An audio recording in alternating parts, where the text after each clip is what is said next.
If you live in Nebraska, South Dakota, tomorrow you got a slight risk of severe weather. Alright everyone, so we can see we got a slight risk in South Dakota, Nebraska, marginal risk in Wyoming, Montana, Colorado, Kansas, Oklahoma, and Texas. We can see also on here. Then we got a tornado risk for tomorrow. We got 2% tornado risk in South Dakota and Nebraska. We can see also on here. Alright everyone, so we got our wind risk for tomorrow. We got a 15% wind risk in South Dakota and Nebraska, 5% wind risk in Montana, Wyoming, Nebraska, Kansas, Oklahoma, and Texas. We can see on here, and South and North Dakota.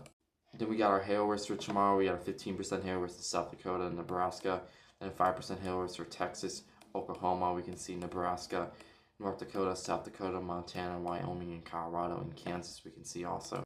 Alright, everyone, we got around 5 p.m. tomorrow. We got a storm trying to fire up in Kansas. We got a storm trying to fire up in Nebraska. We got some storms trying to form in North Dakota, Montana. We can see Wyoming, even South Dakota too. We can see. Alright, we can see 6 p.m. everyone. We got the storm starting to form more in Nebraska, Kansas, Montana. You can see South Dakota and even Nebraska and South Dakota and Wyoming.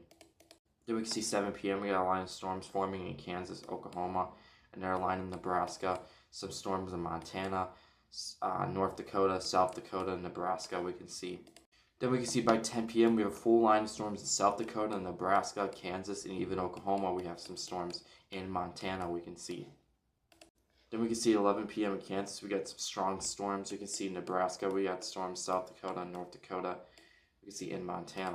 Alright, it's 2 o'clock in the morning. We can see we have some storms in Missouri, still in Nebraska, South Dakota, and North Dakota. We can see also, but there'll be more updates about this tomorrow, guys. I hope you learned something new today. See you guys in the next one.